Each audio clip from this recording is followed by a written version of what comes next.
हाय दोस्तों, कैसे हैं। मैं मोहम्मद मुख्तार आपका मैं अपने YouTube चैनल सुगम संगम पर स्वागत करता हूं। आइए दोस्तों, आज हम हिंदी व्याकरण का एक महत्वपूर्ण टॉपिक, एक महत्वपूर्ण अध्याय प्रत्यय पे बात करते हैं। दोस्तों, आपने उपसर्ग में देखा कि उपसर्ग से हिंदी व्याकरण में शब्द रचना होती है। वही स्थिति प्रत्यय के साथ भी है। प्रत्यय के सहारे भी हिंदी में बहुत से शब्दों का जन्म हुआ है।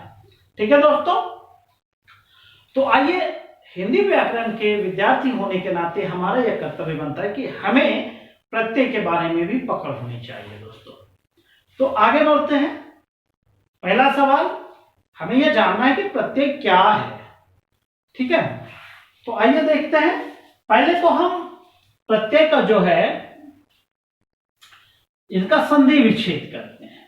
प्रत्यय दो शब्दों से मिलकर बना है दोस्तों, प्रति और दूसरा क्या होता है, अय।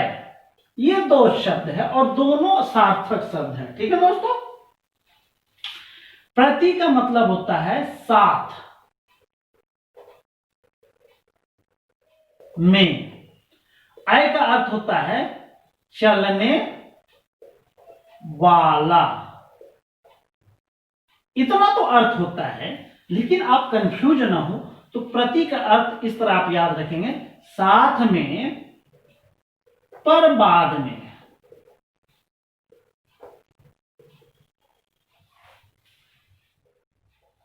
प्रति का अर्थ क्या हो गया, साथ में पर बाद में। अय का अर्थ क्या हो गया, चलने वाला। तो इस तरह आप इन दोनों का अर्थ को ध्यान में रखते हुए करीब करीब प्रत्यय का अर्थ निकल जाता है। प्रत्यय क्या है, वह शब्द जो किसी शब्द के साथ लेकिन उसके बाद लगकर चलता है, इतना तो कह सकते हैं। लेकिन इतना कहने से काम चलने वाला नहीं है, यह तो इनका अर्थ बता रहा है। तो हमें प्रत्यय का एक आसान सा और सुंदर सी परिभाषा बनानी है दोस्तों, और वो ही है, जिस तरह आपने उपसर्ग की परिभाषा बनाया था सेम उसी तरह इनकी परिभाषा बनाना है, लेकिन उसमें थोड़ा सा चेंजिंग करना है। उपसर्ग में क्या है, वो आगे लग रहा है, प्रत्यय में क्या है, वो पीछे लग रहा है। तो उसी को ध्यान में रखते हुए हमें प्रत्यय की परिभाषा बनानी है। ठीक है दोस्तों, देखिए, प्रत्यय की परिभाषा बनाएंगे, वह अक्षर या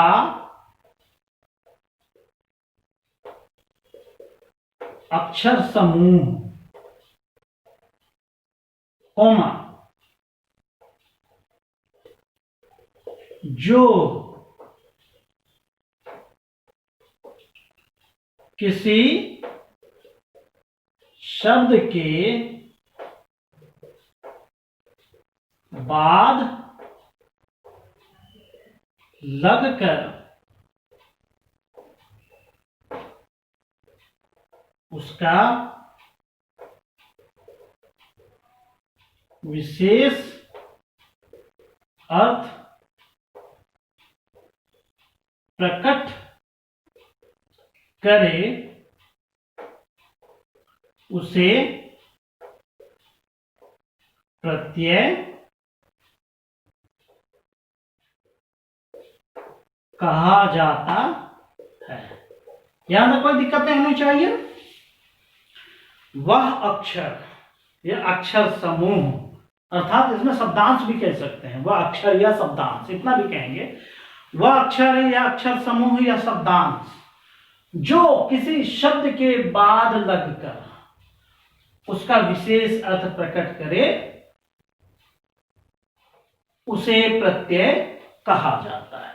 इतनी सी बात लिख देंगे तो आपकी प्रत्यय की परिभाषा हो जाती है। लेकिन आपको थोड़ी सी और बातें इसमें लिखनी है, थोड़ा विशेष, आपको अपनी परिभाषा को विशेष बनाना, और वो ये बनाना है, पैराग्राफ चेंज करना है कि प्रत्यय, देखिए, प्रत्यय एक प्रकार का, या इसको इस तरह कहिए, प्रत्यय अव्यय शब्दों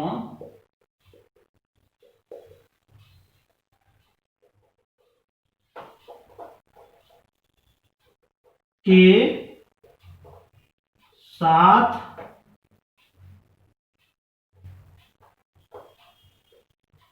प्रयुक्त होता है।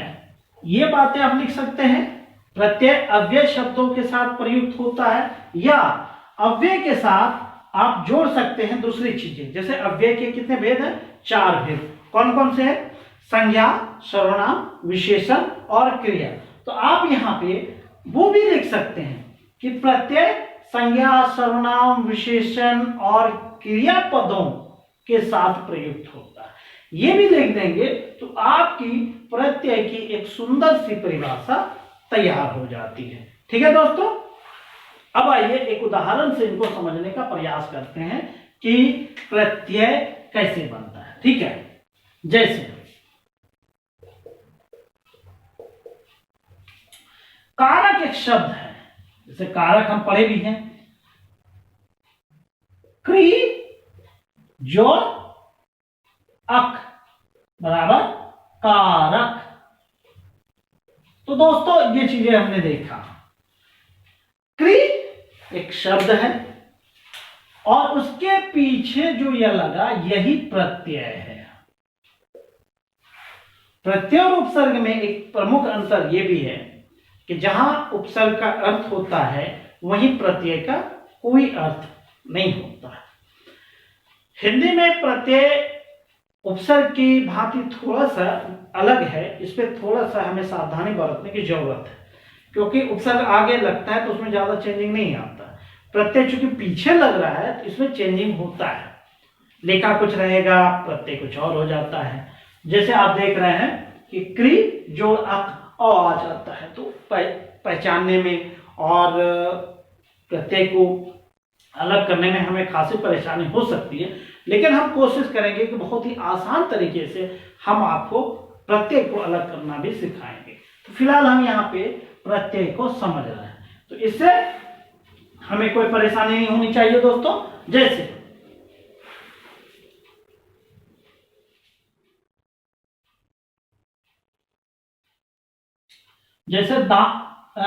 देना एक शब्द है, ठीक है, देना एक शब्द है।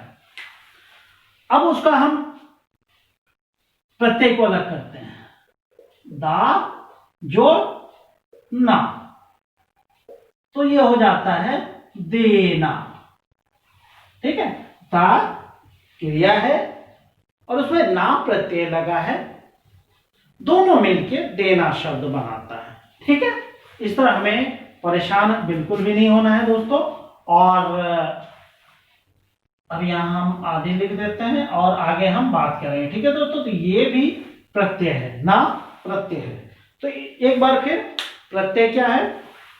वह अक्षर या अक्षर समूह या पद्यांश शब्दांश जो किसी शब्द के पीछे लगकर उसका विशेष अर्थ प्रकट करता है उसे प्रत्यय कहा जाता है। जैसे हम आपने उदाहरण देख लिया। अब मेरे पास सवाल आता है कि प्रत्यय के कितने भेद होते हैं। ठीक है दोस्तों, तो अब हम आगे बढ़ते हैं। प्रत्यय के भी भेद किए गए हैं। ठीक है, प्रत्यय के भेद किए गए हैं, वो क्या किए गए हैं वो देखेंगे। प्रत्यय के भेद किए गए हैं। तो प्रत्यय 2 प्रकार के होते हैं दोस्तों। पहली बात तो हमें ध्यान में है कि प्रत्यय 4 प्रकार के शब्दों के साथ लगता है। आपसे प्रश्न पूछा जा सकता है कि प्रत्यय किन किन शब्दों के साथ लगता है, तो आप बताएंगे, कंफ्यूज बिल्कुल नहीं होंगे, क्योंकि यह अव्यय शब्दों के साथ लगता है और अव्यय 4 प्रकार का होता है, संज्ञा, सर्वनाम, विशेषण और क्रिया। तो इस तरह प्रत्यय जो है 4 प्रकार के शब्दों के साथ लगता है, और वो है संज्ञा, सर्वनाम, विशेषण और क्रिया। इन्हीं स्थितियों को ध्यान में रखते हुए प्रत्यय के 2 पार्ट किए गए हैं, प्रत्यय के 2 भेद किए गए हैं, और वो है दोस्तों क्री दंत और दूसरा है तद्धित। ठीक है, पहले तो हमें ये याद रखना है कि प्रत्यय 2 प्रकार के होते हैं। कौन कौन से? एक कृदंत होता है, दूसरा तद्धित होता है। तो इस पे हम आगे बात करेंगे, लेकिन मोटे मोटे अर्थों में हम यह जान लें कि कृदंत शब्द जो है ना, इसमें आप नाम देख रहे हैं, कृदंत में स्पष्ट हो रहा है कृत शब्द लगा। जब आप कृदंत को जोड़ेंगे ना तो यह दो शब्दों से बनकर बनता है। चलो उस पर हम बाद में बात करेंगे, फिलहाल इतना जानना है।